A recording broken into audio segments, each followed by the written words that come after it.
할렐루야. 찬양대가 은혜 아니면 나서지 못하니, 십자가의 그 사랑, 십자가의 그 능력 아니면 나서지 못하니. 너무너무 좋은 찬양이죠. 아멘. 일단 고백하고 그 다음에 이제 의지를 나타내는 거죠. 나 은혜 안에 살리라, 십자가의 그 사랑으로 살리라. 주님이 이 예배 가운데서 찬양을 온전히 받으신 줄 믿습니다. 우리 예수님은 기적을 행하시는 능력을 가지신 분이십니다. 주님은 못하실 것이 없으시면서도 그 기적 하나하나, 표적 하나하나에 놀라운 의미를 담아서 우리에게 보여주고 계십니다. 오늘 본문은 우리가 잘 알고 있는 오병이어의 기적의 현장을 묘사하고 있어요. 요한복음뿐 아니라 마태, 마가, 누가, 사복음이 다 나오죠. 요한복음에서는 7가지 표적 중에 4번째 표적에 해당하는 기사입니다. 마태, 마가, 누가와 좀 달리 요한복음은 예수님이 행하신 많은 기적들 가운데 의도적으로 한 7가지를 선택해서 기적을 서술하고 그 다음에 그 기적의 의미를 놀라운 진리의 말씀으로 풀어서 가르쳐주고 계세요. 예컨대 시각장애인을 고치셨습니다. 그리고 주님 말씀하시기를 나는 세상의 빛이다. 이 비단에 거하는 자는 어둠에 다니지 아니한다. 이렇게 말씀하십니다. 나사로를 살리십니다. 내가 곧 부활이요 진리다. 나를 믿는 자는 영원히 죽지 아니한다. 말씀하십니다.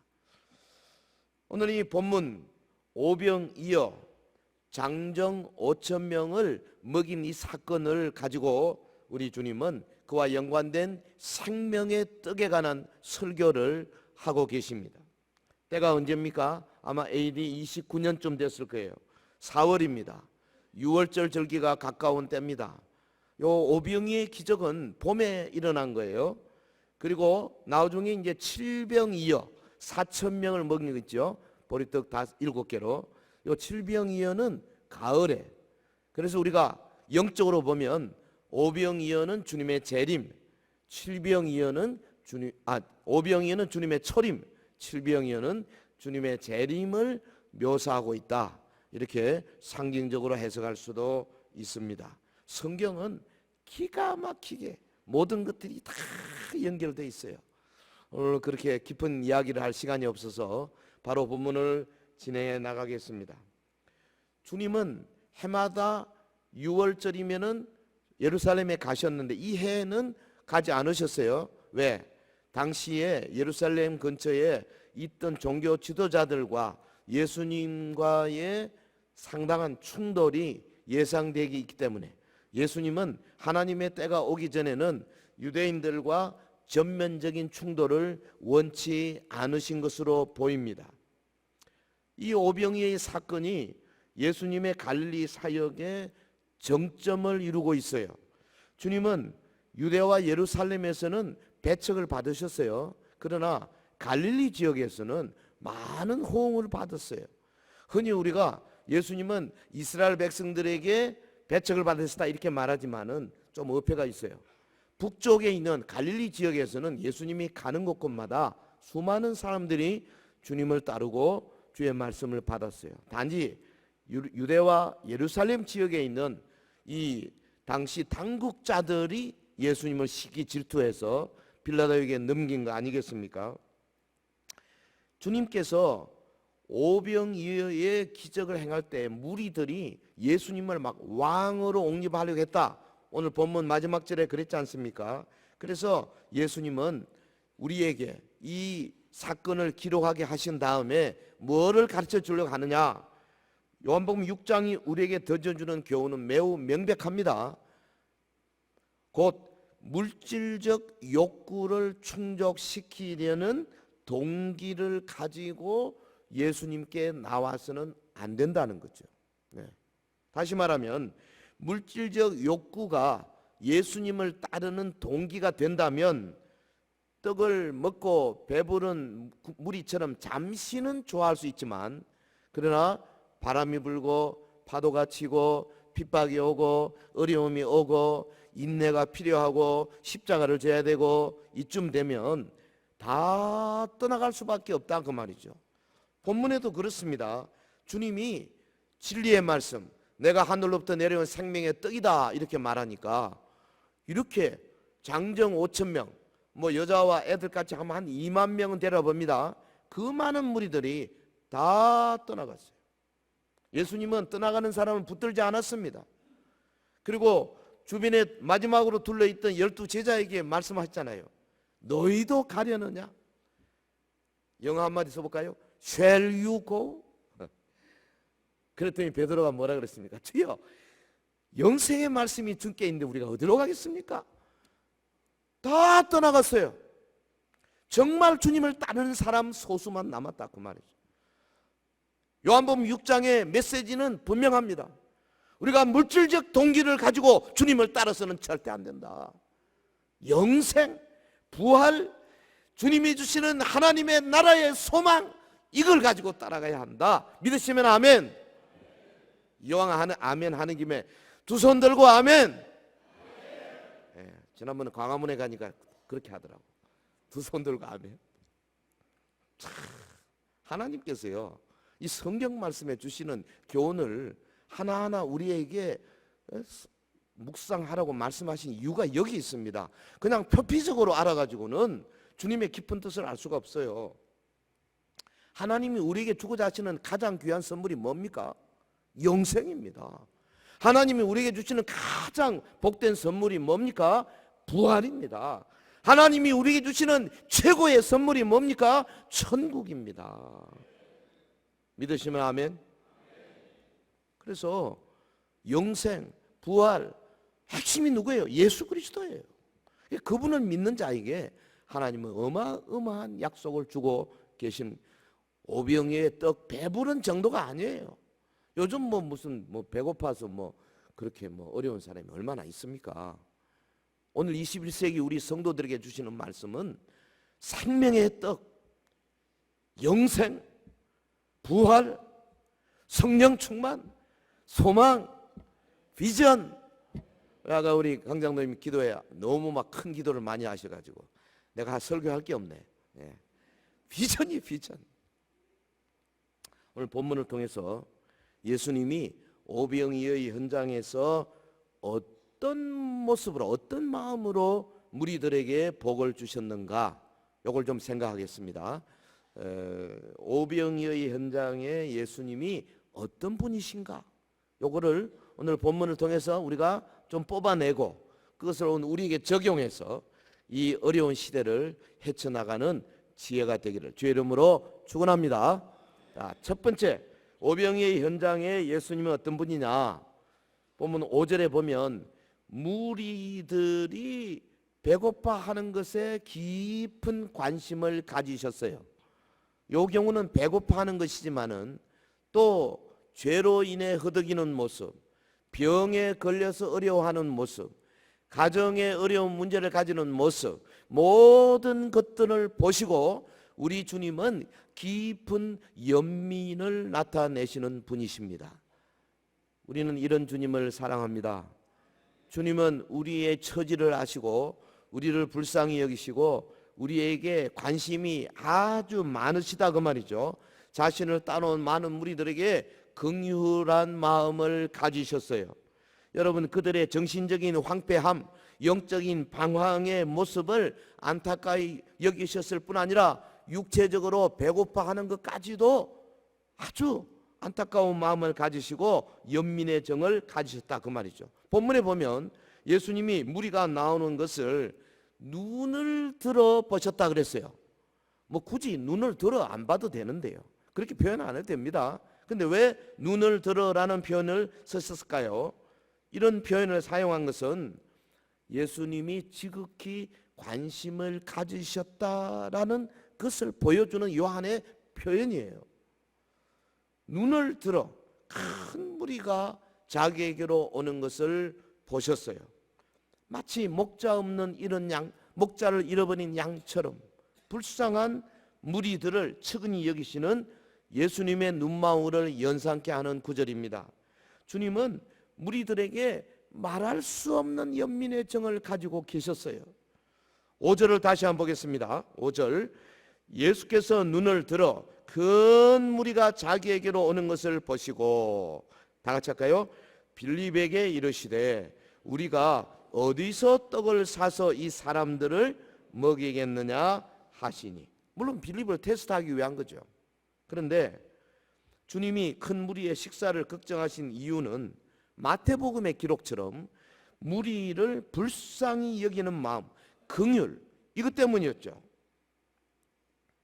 성도 여러분, 주님은 안 변하십니다. 그때나 지금이나. 지금도 오늘 우리를 보고 긍휼히 여기시는 줄 믿습니다. 믿습니다. 아니, 우리가 뭐 말씀을 잘 지켜서 그런 거 아니에요. 우리가 뭐 정말 성숙한 성도가 돼서 그런 거 아니라니까요. 주님을 따르는 무리들이 뭐 그렇게 성숙한 사람들이었습니까? 당시 모여든 사람들의 모습, 주님의 마음에 흡족하지 않았습니다. 왜? 그 속을 다 꿰뚫어 보고 했잖아요. 저들에게 의탁 안 하셨어요. 뭐 내가 하늘로부터 내려온 생명의 떡이다 몇 번 이야기하니까 아이고 말 듣기 어렵도다. 다 떠났어요. 빤히 아셨습니다. 보잘것없는 무리들입니다. 그런데 우리 주님은 이 무리들을 측은히 여기시고 불쌍히 여기시고 연민의 정을 가지고 계신다 그 말이죠.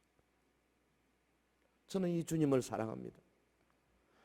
여러분, 오늘 우리가 말씀을 잘 듣고 교회 생활 잘한다고 혹은 주의를 잘 지키고 법 계명을 잘 지킨다고 주님이 사랑한다는 게 아니라, 우리는 비록 부족하지만 그래도 말씀이 그리워서 교회로 나오고 예배로 나오고 사도신경 고백하고 찬송하고, 그러나 속은 아직도 부족해요. 조금만 어려우면 뭐 그냥 뭐 토라지고, 조금만 뭐 하면 아이고 뭐 교회 안 나갈란다 하고 다 아십니다. 그래도 주님은 모이던 무리들을 보시고 측은히 여기시고 연민의 정을 가지시는 줄 믿습니다. 이거예요. 본문이 우리에게 주고자 하는 교훈이에요. 예수님이 어떤 분이냐? 사실 그때나 지금이나 뭐 교회로 나오는 분들 가운데도 주님의 마음에 쏙 드는 사람이 몇 프로나 될까요? 그렇게 많지 않으리가 봐요. 그런데 예수님은 그들을 정죄하지 않으셨어요. 오히려 그들을 먹일 생각부터 하셨어요. 긍휼에 넘치는 예수님의 모습. 그렇습니다. 우리 예수님의 마음은 정죄하거나 심판하기보다는 오히려 이해하고 용납하고 기다리는 마음이 앞서는 분이에요. 할렐루야. 마태복음 9장 13절 말씀하십니다. 너희는 가서 내가 긍휼을 원하고 제사를 원하지 아니하노라 하신 듯이 무엇인지 배우라. 나는 의인을 부르러 온 것이 아니요 죄인을 부르러 왔노라 하시니라. 그러므로 우리가 해야 할 일은 이 주님의 관용, 이 주님의 너그러움, 이 주님의 연민의 정, 이런 주님에게 감사하는 거예요. 예? 감격해 하는 겁니다. 여러분, 정말 은혜를 받고 나면요, 그냥 막 엎드려 기도만 하면 감사 감격부터 안 나올 수가 없어요. 어찌 감사 안 할 수가 있어요? 어찌 감격 안 할 수가 있습니까? 왜? 나 같은 죄인을 살리신 그 은혜 놀라워. 305장 찬송이 바로 그거 아닙니까? 존 뉴턴이 노예 상인으로 돈을 잔뜩 벌어서 수많은 영혼들을 그렇게 비참하게 노예로 팔아먹은 사람이지만, 그가 주님의 용서를 받고 나서 엎드려 기도하는 장면이 바로 그거 아닙니까? 나 같은 죄인 살리신 주 은혜 놀라워. 이 은혜가 어메이징하다. 아까 우리 찬양 그 은혜로 살리라, 그렇습니다. 그래서 우리는 예수님 앞에 나올 때마다 감격해하고 감사해하고, 물론 뭐 불평도 있을 수 있어요. 어려움도 있을 수 있어요. 그러나 무엇보다도 먼저 감사 감격의 고백을 먼저 하는 것이, 이게 하나님 앞에 우리가 드려야 할 마땅한 자세인 줄 믿습니다. 긍휼의 영으로 무장하는 성도, 주님이 더욱더 기뻐하실 거예요. 자, 오병이의 현장에 예수님의 첫 번째 모습, 연민의 정으로 가득한 모습. 자, 두 번째 모습, 그게 9절 10절에 보입니다. 이 오병이어, 떡 5개, 물고기 2마리. 그렇지만 뭐 그 소년이 도시락으로 싸운 거니까 뭐 빼짝 마른 거겠죠. 뭐 떡도 그 뭐 맛이나 있겠습니까? 근데 그걸 주님이 기쁘게 받으셨어요. 요거 21세기로 이렇게 적용하면 어떻게 됩니까? 주님은 우리 성도들 한 분 한 분이 가진 작은 것이라도 자원하여 드릴 때에 기뻐 받으신다. 아멘. 아멘. 9절 볼까요? 여기 한 아이가 있어 보리떡 5개와 물고기 2마리를 가지고 있나이다. 10절 예수께서 이르시되 이 사람들로 앉게 하라 하시니 그곳에 잔디가 많은지라 사람들이 안전히 수가 5,000명쯤 되더라. 이 본문에서 가장 감동적인 장면입니다. 한 아이가 바친 작은 헌신을 우리 주님이 기쁘게 받으시는 장면. 이 장면 한번 살펴볼까요? 예수님과 빌립과 대화가 이제 무르익고 있습니다. 빌립아, 이 많은 사람들 어떻게 하지? 빌립이, 어휴, 이 수많은 사람들 다 먹이려면 200데나리온은 있어도 안 되겠습니다. 그러니까 이제 옆에 있던 안드레가 쫓아와서 하는 이야기가, 여기 한 아이가 있어 보리떡 5개, 물고기 2마리 가지고 있나이다. 그까지는 좋았어요. 근데 뭐라 그랬어요? 그러나, 따라합시다. 그러나, 크게 하지 마시고 조그맣게, 그러나, 그 소리 좀 하지 마세요, 제발. 주님의 말씀은 꼭 그러나. 누가 그러나를 제일 많이 아십니까? 모세. 그 출애굽기 3장에 보면요, 그 떨기나무 앞에서 하나님께서, 야 모세야, 내가 너 보내가지고 저 애굽의 쇠풀무에 고생하는 내 백성을 데리고 나와서 너희 조상 아브라함, 이삭, 야곱에게 맹약한 그 가나안 땅으로 인도케 하겠다. 네가 앞에 인도해라. 그러니까 뭐라 그랬어요? 그러나가 영어로는 뭐죠? but, but입니다. but. 모세가요, but 모가지가 뻣뻣해가지고 몇 번 한 줄 아십니까? 뻣뻣했어요. 아이고, 내가 가서 누가 나를 인정하겠습니까? 야 이놈아, 너 손 집어넣어봐라. 빼라. 문둥병 다시 넣어라. 빼라. 깨끗해졌어. 자, 이만하면 안 되겠냐? 이거 가지고 안 되겠습니다. 지팡이 던져라. 잡아라. 뱀이 됐다가 다시 또 지팡이 됐어요. 어떠냐? 저는 입이 둔합니다. 내 형 아론 있지 아니하냐? 내가 아론을 너희 대언자로 세우겠다. 모세가요 끝까지 뻣뻣했습니다. 그러나 혼났어. 그 모세가요 결국은 마지못해 가다가 잘못하면 죽을 뻔했어요. 하나님이 죽음의 천사를 보내가지고 모세를 가위 눌려버렸잖아. 그러니까 그냥 그 부인 있죠, 십보라. 그 보니까 아이고 아들 엘리에셀에게 할례를 안 줬거든요. 그래서 얼른 아들 고추 잘라가지고 그 껍질 잘라가지고 피가 질질 흐르는 거를 남편에 딱 던지면서 당신은 나의 피난편이요. 제가 소설 쓰는 거 아닙니다. 지금 출애굽기 다 있어요. 피난편이요. 여러분, 모세는 구약 사람이에요. 그 뻣뻣해도 괜찮아, 그 정도는. 그러나 이제 우리는 예수님 오셨어. 그가 십자가에 죽으시고 부활하시고 승천하시고 성령 보내시고 교회를 이루셨어. 주님이 하라면 무조건 합니다. 아멘. 뻣뻣하지 마세요. 그러나 아요 안드레 보세요.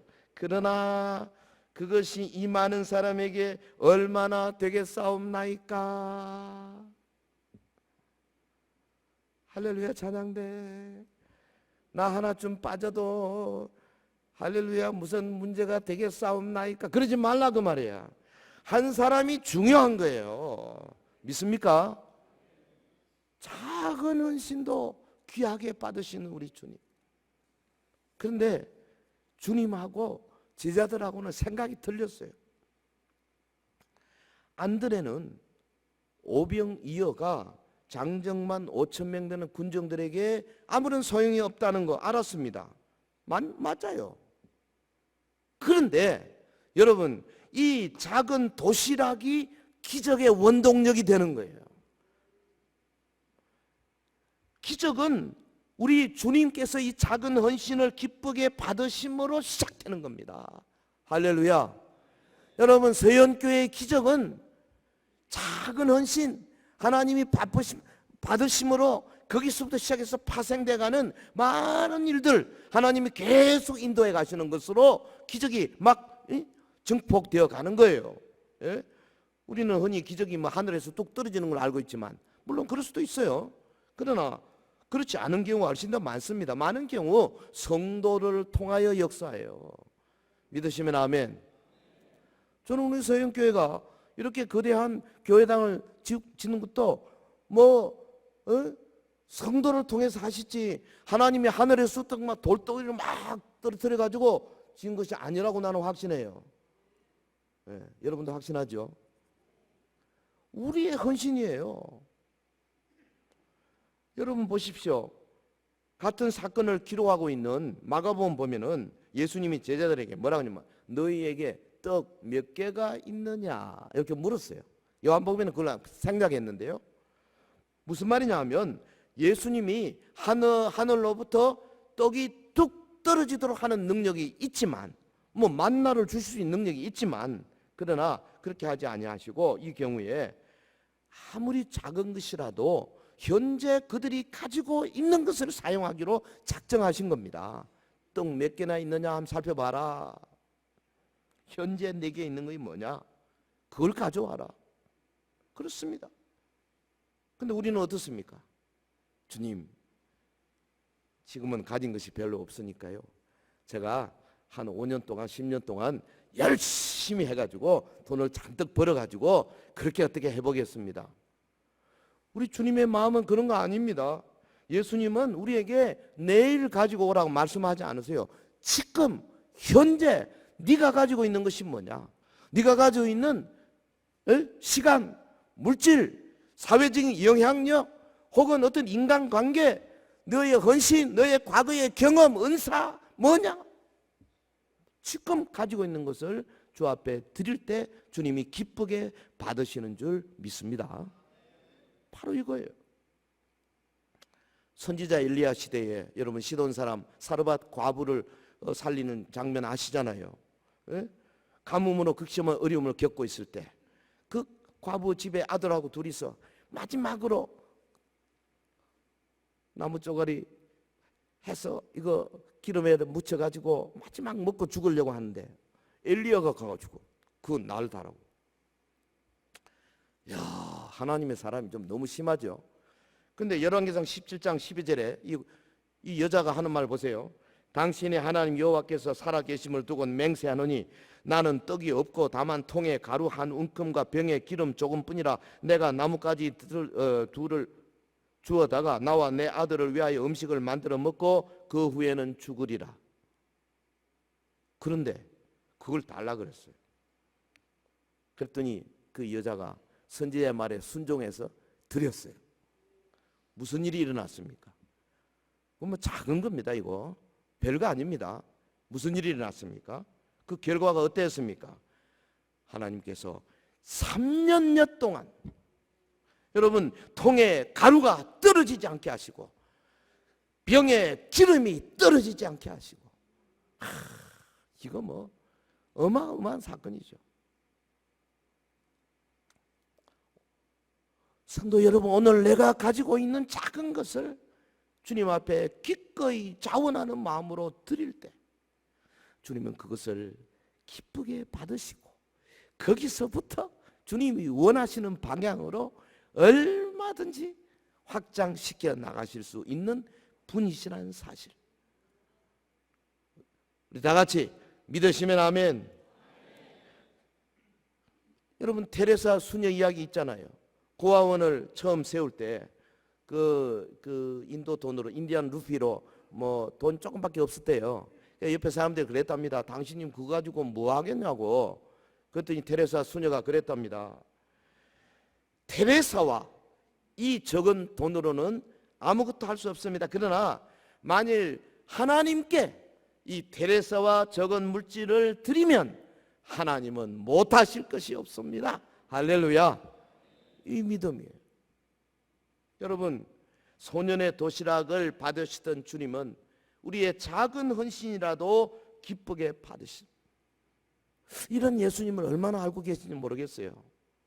여러분, 그동안에 신앙생활 하면서 이런 예수님을 좀 많이 경험해 보셔야 돼요. 할렐루야.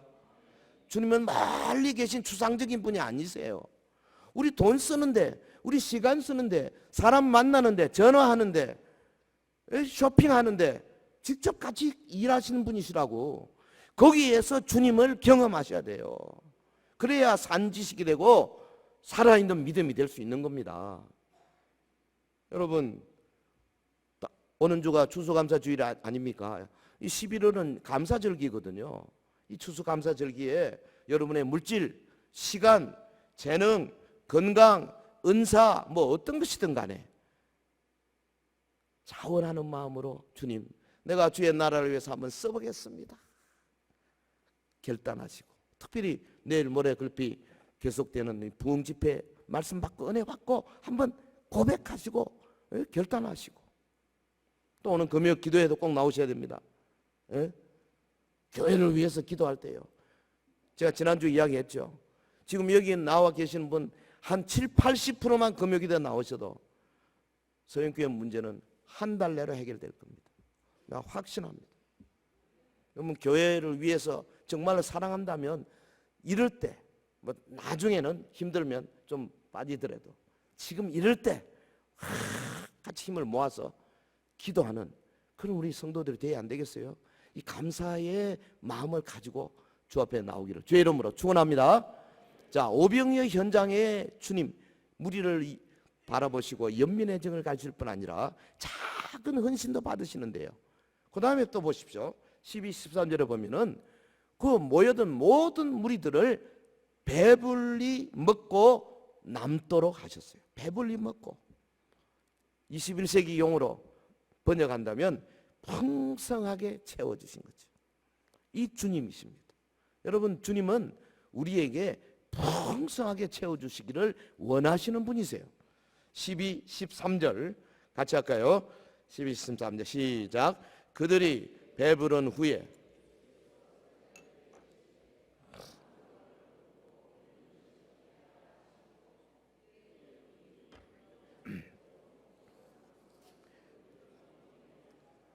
아멘. 12바구니에 찼더라. 주님은 작은 것으로 엄청난 기적을 베푸셨어요. 모든 사람들이 다 먹고 그 남는 걸 또 주워 보니까 12바구니에 찰 정도로 풍성하게 채워주셨어요. 자, 본문의 이야기 다시 돌아갑시다. 소년의 작은 헌신을 받으신 주님이 이적을 베푸시기 전에 먼저 사람들을 무리지어 앉도록 하셨어요. 이게 뭡니까? 10절에 보면 예수께서 이르시되 이 사람들로 앉게 하라 하시니 그곳에 잔디가 많은지라 사람들이 앉으니 수가 5,000명쯤 되더라. 그러니까 마가복음에 보면 혹 50, 혹 100씩 이렇게 무리를 지어 앉혔다 그 말이죠. 그러니까 예수님이 나눠줄 때 사람들이 우르르 와가지고 막 이거 원하지 않습니다. 교회에서도요, 줄을 잘 서셔야 돼. 예. 자기 자리 잘 지키셔야 돼. 아멘. 옛날에 우리 그 잘 못했는데 요즘은 대한민국이 선진국이 돼가지고 가는 데마다 줄은 잘 서요. 요즘은 여기 새치기 했다가는 혼납니다. 요새는. 그건 참 좋은 현상이에요. 그런데 이 영적인 문제도 마찬가지예요. 교회는 질서가 있어야 돼요. 그래서 그 맡겨진 사람들에게 주어진 권세가 있고 그게 순종하고 또 협력하고 하는 이런 것들이 아주 질서 정연하게 이루어져야 한다 하는 것을 이게 보여주는 장면 아닙니까? 그래서 11절 보세요. 예수께서 떡을 가져 축사하신 후에 앉아 있는 자들에게 나눠주시고 물고기도 그렇게 그들의 원대로 주시니라. 이 어마어마한 사건인데요. 너무 간단하게 썼어요.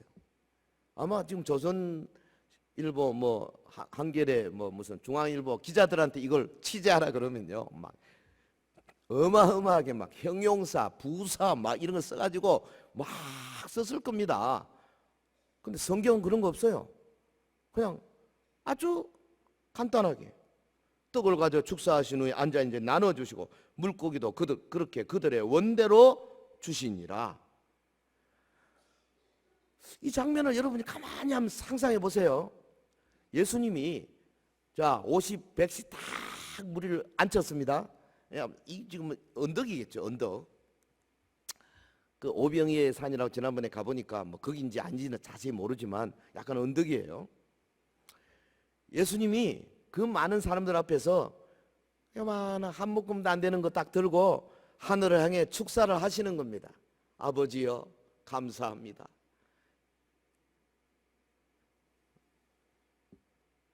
코미디 2만 명 앞에서 요거 들고 진짜 이거 웃기는 이야기예요. 웃기는 이야기. 그런데 예수님이 얼마나 진지한지요. 예? 주님의 감사에는 진지함이 있고 진실이 담겨 있는 거죠. 이게 세상과 다른 점이에요. 여러분, 한 사람의 헌신을 주님이 크게 보시고 굉장히 기뻐하시는 이 모습, 간절하게 기도하시는 모습, 이 소년의 믿음을 크게 보셨습니다. 여러분, 고가의 향유만이 귀한 것이 아니에요. 가난한 사람이 먹는 한 끼 식사 정도라도 우리 주님의 마음을 감동시킬 수가 있고 또 주님의 능력을 불러올 수 있다는 사실을 잊지 마시기를 주의 이름으로 축원합니다. 보세요. 예수님이 오병이를 들고 축사를 하셨습니다. 눈을 뜨고 했는지 감고 했는지 모르겠어요. 축사를 마쳤습니다. 그러면 들고 있는 이 오병이어가 갑자기 산더미처럼 확 커졌냐? 안 그렇습니다. 너나 그대로예요. 제자들에게 이제 제자들 나오게 한 거죠. 제자들에게 떼주시기 시작하면서 이제 문제가 터지기 시작하는 거예요. 떼주자마자 막 계속해서 나오고 계속. 예. 크게 만들어 놓고 거기서 퍼가는 게 아니에요. 한 사람 한 사람이 중요하다고 말이에요. 할렐루야. 그리고 제자들이 또 이걸 가지고 50명, 100명 모인 곳에 가서 또 떼는 겁니다. 뗄 때 또 시작되는 거예요. 또 하나님의 방법이에요. 제가 그 코르트 쿠어 박사의 책을 읽어본 적이 있는데 1962년에 인도네시아에서 그런 일이 있었다 그러네요. 그 빵 한 쪼가리 가지고 그 전도하러 나갔던 23명인가 그 선교사님들이 돌아왔는데 빵이 하나밖에 없었다는 거예요. 그러니까 사모님이 이걸 어떻게 하면 좋으냐고, 이 선교사님들 먹을 게 없는데 막 기도를 했답니다. 그러고는 빵을 반으로 딱 떼는데 이 빵이 그냥 또 생기네. 또 그 코어 박사의 책에 그대로 나와요. 그 양반이 독일의 박사인데요, 굉장히 이지적인 사람인데 그냥 쓸 사람이 아닙니다. 현장을 직접 목격한 거 아니겠어요?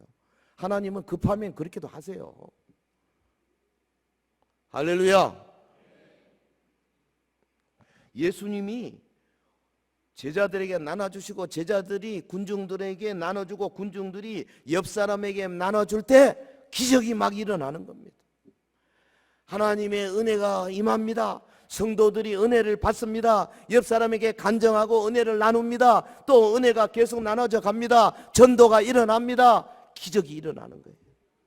그래서 교회는요, 서로 사랑하고 발시키고 격려하지 않으면 교회가 될 수가 없게 돼 있어요. 구조적으로 서로 반목하고 이러면요, 교회로서 능력이 사라질 수 있습니다.